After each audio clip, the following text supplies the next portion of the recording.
you've seen hints of this. The modulation with a German sixth. We said you can have a German sixth. In the new key, it becomes the dominant seventh. You can have a dominant seventh. In the new key, it becomes a German sixth. You go up a half step, down a half step. The only other one they had was a 5/7 of 4 becoming a German sixth, and that takes you a major third up. So that was late Romantic, this idea of modulating a major third. So you will very often see in both the late Romantic and the geniuses, who came even before that, modulations and chords that were a third apart.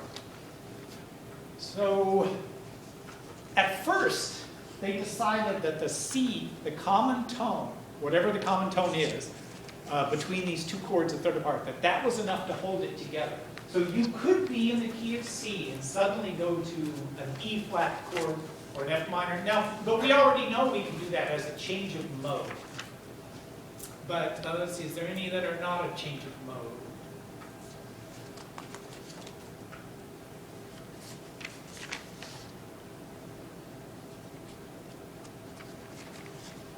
No.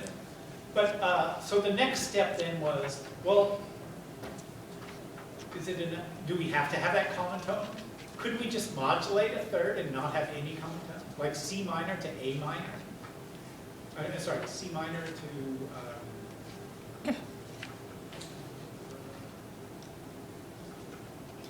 A flat minor. So the C becomes a C flat in the new key. And then, so they're kind of,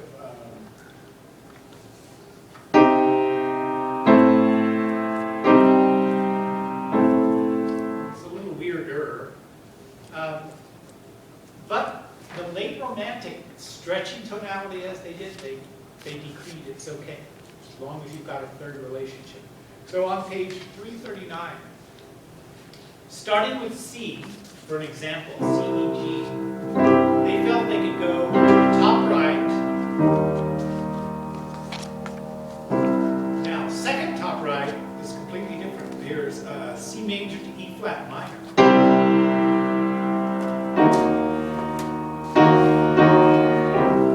They share no tones in common, but they are a minor third apart. And then on the right at the bottom, C to E. So you hear that kind of heroic. Now if we go from C, E, G to the left, C, E, G to A, C sharp, E. You recognize that from New World Symphony, second movement?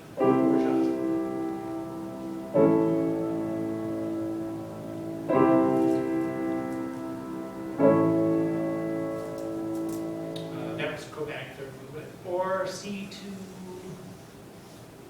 A flat. Or C to A flat minor, which has no tone in common.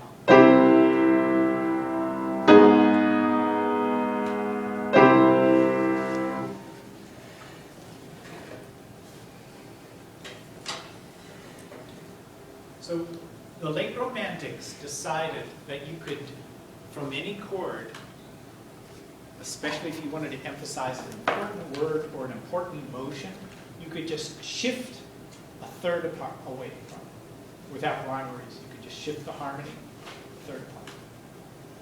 Now, the reason I say it's not too late to do this in a project is it's disgustingly easy to do.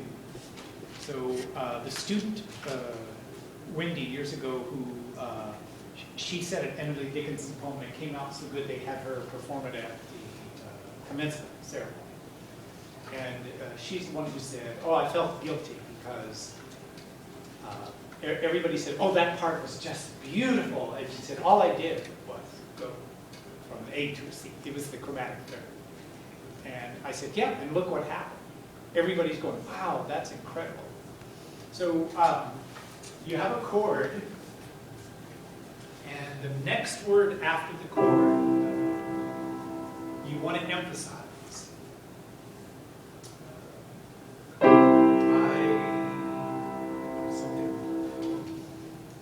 What's an important word? I realized died, I went to heaven, something dramatic.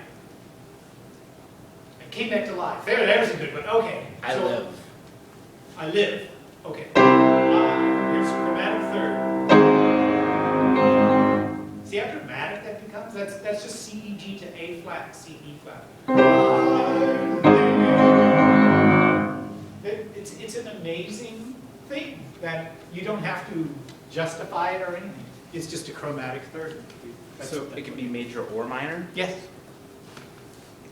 It says it's just take. I'm trying to get this little thing here. Just right there, and where it says assignment 2.1, that little 2-sentence thing. It's pretty simple. Choose any major or Spell minor triad. and then spell it in the third. Go up a minor third to find a root, or go up a major third to find a root, and then build major and minor triad on those. Go down a minor third, build major and minor triads on that. Go down a major third and build major and minor triads on that. That's the chromatic third relationship. So if you have a B flat major chord, B flat, D, F, and you want to try this, you could go up a minor third to a D flat, or up a major third to a D natural. You could go down a minor third to a G, down a major third to a G flat, and you could build a major or minor chord on any of those. That makes more So sense. let's say we have okay, B flat. What? B flat, D, F. So if I go to the D flat and build a major triad, I get very dramatic. And here's also up to build a minor chord on it. Also very dramatic. Or I go up to a chord built on D major. Also very dramatic. Or I'll build, well, if I make that a minor chord, it's in the key, so it doesn't really matter. Go down to a chord built on G, make it major. If you make it minor, you're still in the same key. So it's not that. Can you do that one more time? Yeah, which one? We'll go B to D to F. Yes. Okay, now you're thinking like I have composer. leading tones. B flat to D. From there up to F. Then can you go back to B? Yeah! Can you use those as like leading tones too? Like the D flat To A. to the D? I'm sorry, to C? D flat to C. The flat's pulled down, right? That's possible, yeah. But what we're talking about is just a, Chromatic third relationship. you don't have to justify it. You don't have to have it as part of a plan. It's just explained by the fact that it's the chromatic relationship, third relationship to the previous chord.